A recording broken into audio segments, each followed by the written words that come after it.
In this video, we're going to look at a couple who originally planned to retire at age 65, but after looking at everything going on in their life, they want to see whether it's possible to retire at 55 and what that would entail.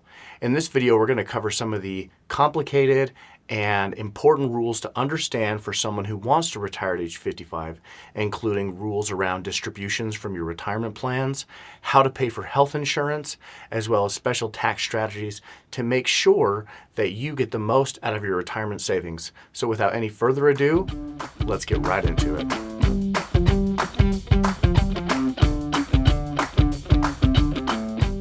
So in this video, we're going to look at a couple who lives in upstate New York.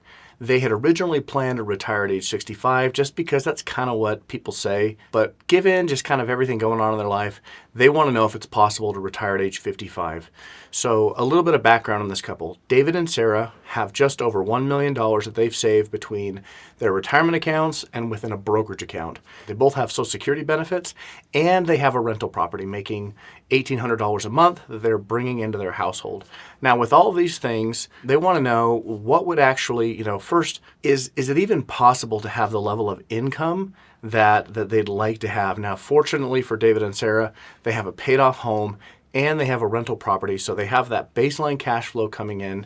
And because their home is paid off, they don't have an extravagant lifestyle. They have always had employer, provided. They've always had health insurance through the work. And so, the whole idea of getting health insurance on their own is very, it's a bit of a daunting prospect for them. So with all of this, what I want to do in this video is we're going to dig into first, what is their capacity for spending? How much income can they realistically have if they were to retire at age 55? And in this case, David's 55, Sarah's actually 53. We're going to look at decisions around how to claim Social Security and how retiring early is likely to impact that benefit. You have to remember that when you retire early, the estimates that you've gotten from Social Security on how much your benefit is going to be different if you retire significantly earlier than, your age 65 or so. We're also going to look at health insurance. What would that realistically look like? We're going to look at some plans for the state of New York, but these planning methods are broadly relevant. So if you don't live in New York, don't worry about it. The same tax and income numbers are going to be relevant for wherever it is that you live in the country. And we're also going to look at the special rules around pulling money out of retirement accounts before age 59 and a half, because obviously having to pay an extra 10% penalty to get money out of your retirement accounts is not going to help, your plans for retirement. So first, let's jump into their income plan and let's start with income and work our way from there. So on the screen in front of us, we're looking at an overview of their retirement income plan. So like I said in the intro, they have just over $1 million, about 1.1 million, and that's broken down between David's 401k. He also has a Roth IRA, and then they have about $350,000 saved up in a brokerage account. Now, very important as well, I mentioned that they do have a rental property, which is bringing in about $1,800 a month of income.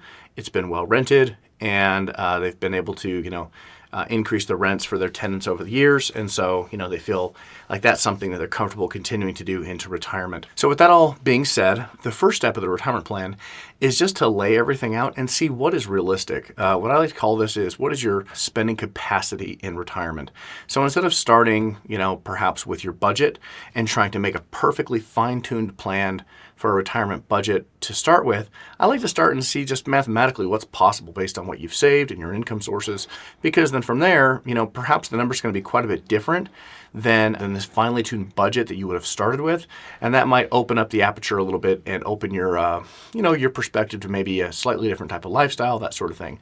Interestingly enough, with this couple, their spending capacity as far as, sustainable long-term for the rest of their lives, monthly income is $7,500 a month, net of taxes.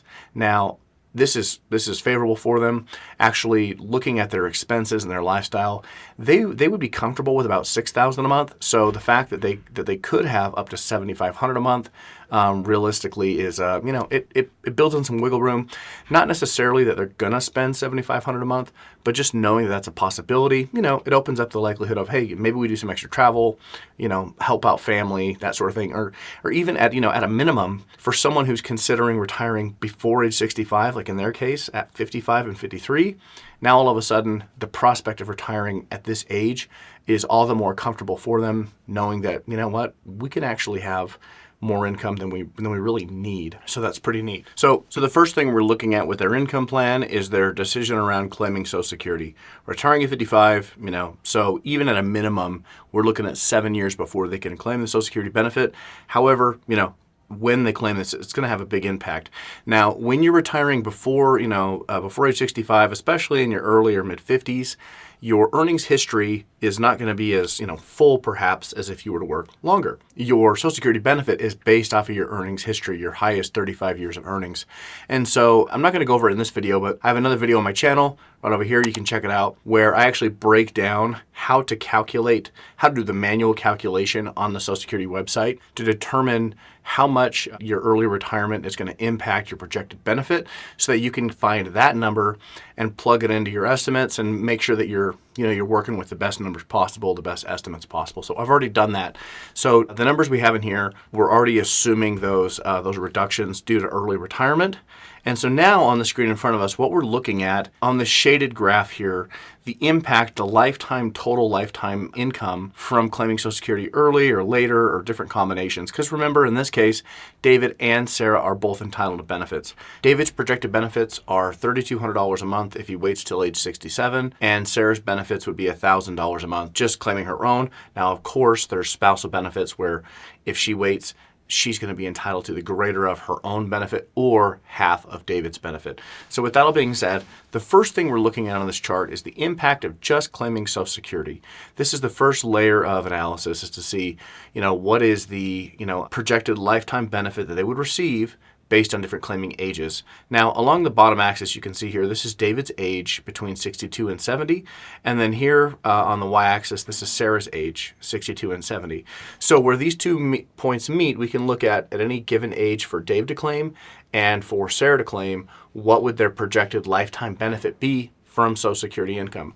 Now, what's highlighted here in green is basically any claiming age that would be within 1.5% of the very highest maximum benefit. So it looks like the very optimal mathematical based on their life expectancies, whatever, which of course you can't, know beforehand, but we have to just take educated guesses, would be for David to claim at age 70 with Sarah claiming at age 69 for a total lifetime benefit of $1.79 million. Okay, so that's helpful information. Now, let's imagine they wait until 70 years old to claim their benefit. In the meantime, they have to live off of something, presumably, right? And so that means spending down their retirement portfolios more than they would if they claimed earlier. So we have to fold that into the analysis and look at what is the claiming strategy that allows them to maximize their overall retirement income. So we can do that here by looking at impact of Social Security claiming if we factor in their rental income and their portfolio.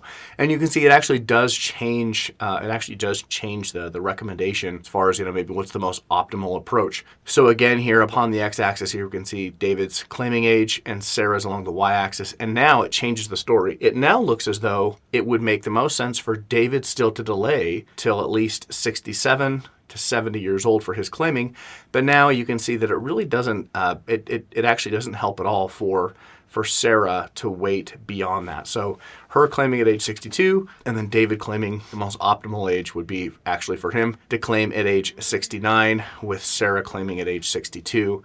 However, in this highlighted area, you can see here in green that any of these scenarios, any of these ages, put them within, say, their projected lifetime income reduced by 1.5%. So, for example, the way for them to get the maximum monthly income would be claiming at this age. But let's just say that David decided to claim at age 67 instead of 79, then he'd be looking at a sustainable monthly income of about $8,000, $8,030 as opposed to $8,120. So I think doing an analysis like this wasn't really the focus of my video today, but it's kind of a cool tool, and it's interesting to highlight that sometimes we put so much analysis into these Social Security claiming decisions, and I guess it merits energy and it merits attention to figure out, what's the impact going to be. But in their case, even if, they did something like both claim at age 62, their monthly income, projected monthly income would be something more like $79.40 a month as opposed to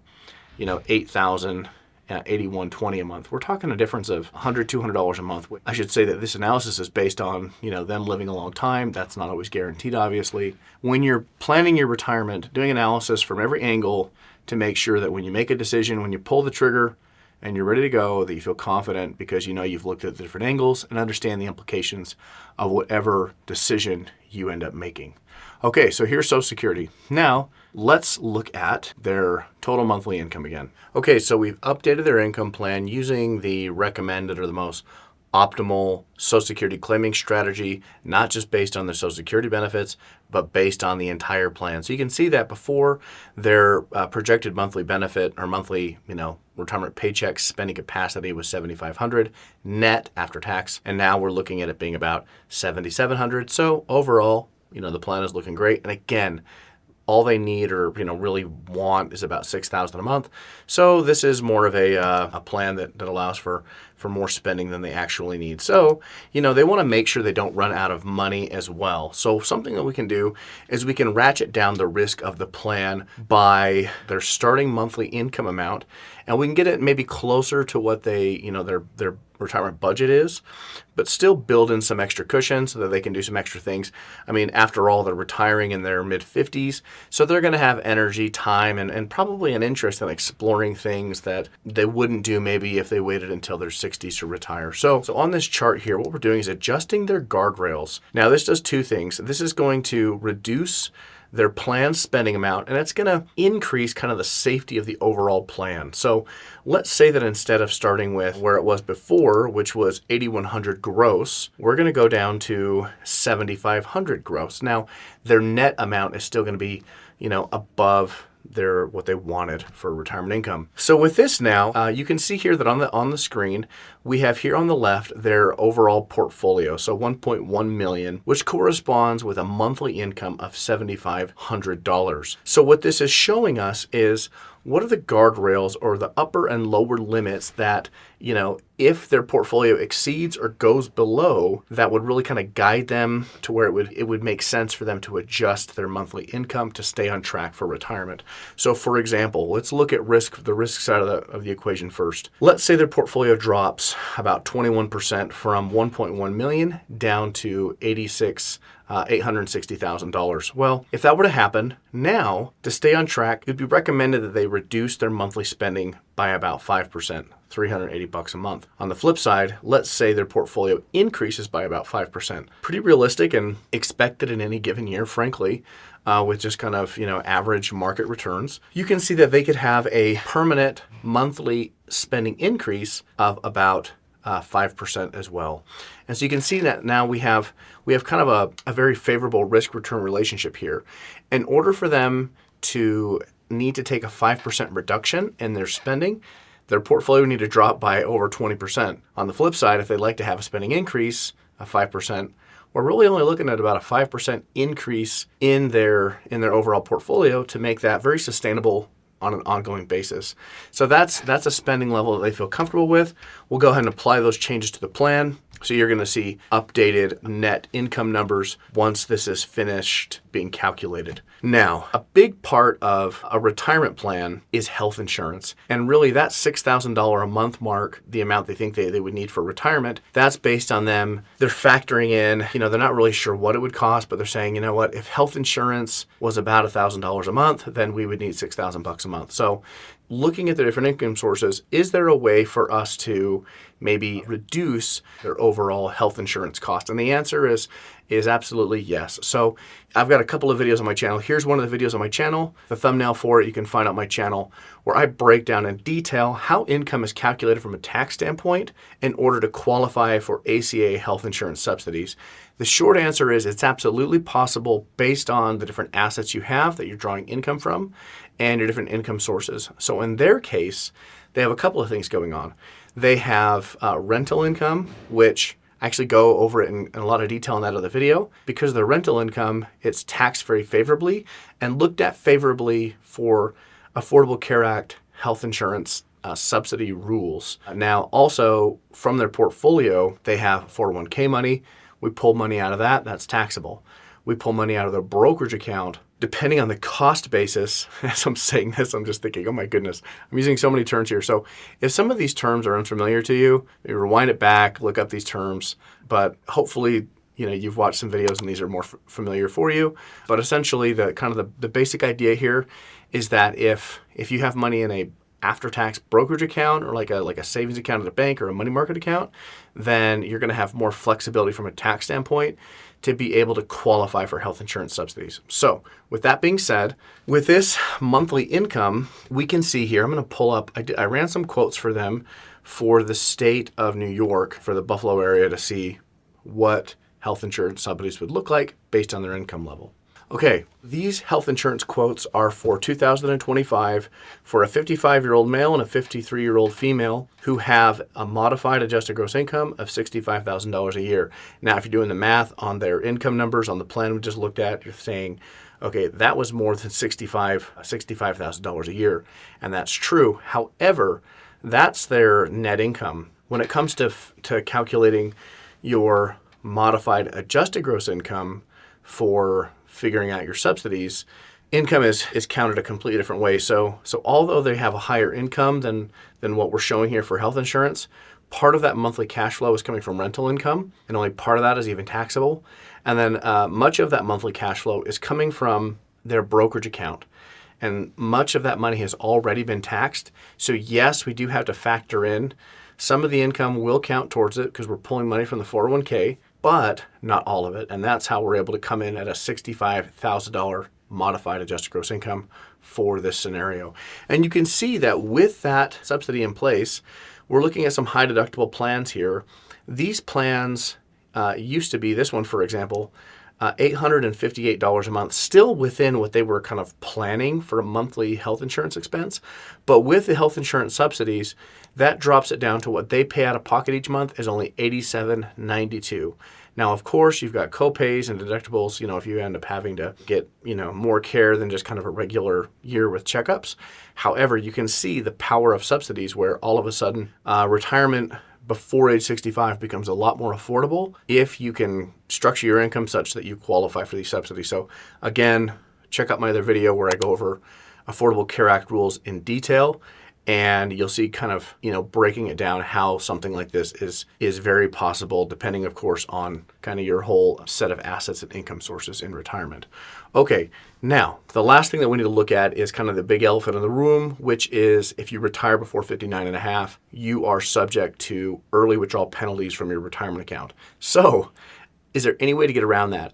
And the answer is yes, yes, yes, yes, and yes, but it totally depends on how you have your account set up. So one of the exceptions to the early withdrawal penalty rule is the age 55 401k rule. I think that's what it's called. If you Google that, you'll find it.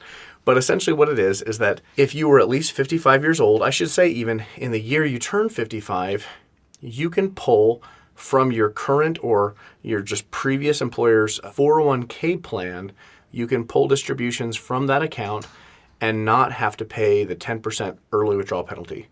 So in the case of David, he's working, he retires, he's 55, the next month, he starts drawing money out of that 401k plan for his retirement income, and he does not have to pay, he's not subject to the 10% early withdrawal penalty. Now, that money's still going to be taxed. That's still part of something we have to factor in, but there's not a 10% penalty because of the special retirement plan rule. So what accounts does this apply to?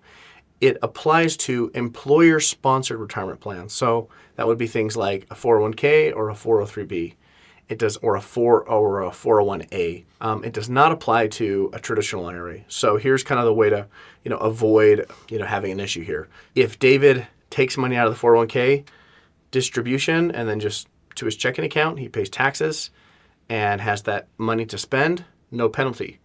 If he takes that 401k, rolls it over to an IRA, and then takes it out, then all of a sudden he's subject to that 10% penalty between 55 and 59 and a half. So if you are seriously considering retiring before age 59 and a half or 55, like in, what we're talking about here, then it's, even if you have someone's trying to talk you into doing a 401k rollover because, you got super duper investment options in some IRA somewhere, rarely will those be more beneficial than avoiding a 10% tax penalty. So keep the money in the 401k plan.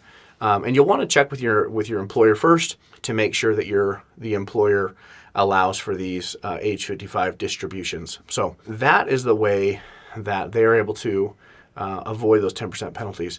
So hopefully this was helpful and kind of showed you kind of starting from the basics of Social Security and health insurance, the rules around distributions, of how it's possible that somebody could retire at age 55 and have a level of income they're comfortable with. Now, obviously, these numbers are not the exact for your situation, but hopefully from the principles we discussed today, you can kind of glean some ideas here that are going to be relevant for your situation and at least get you one step further and one step closer and feeling just a little more confident in your decisions around your own retirement. So hopefully this is helpful to you.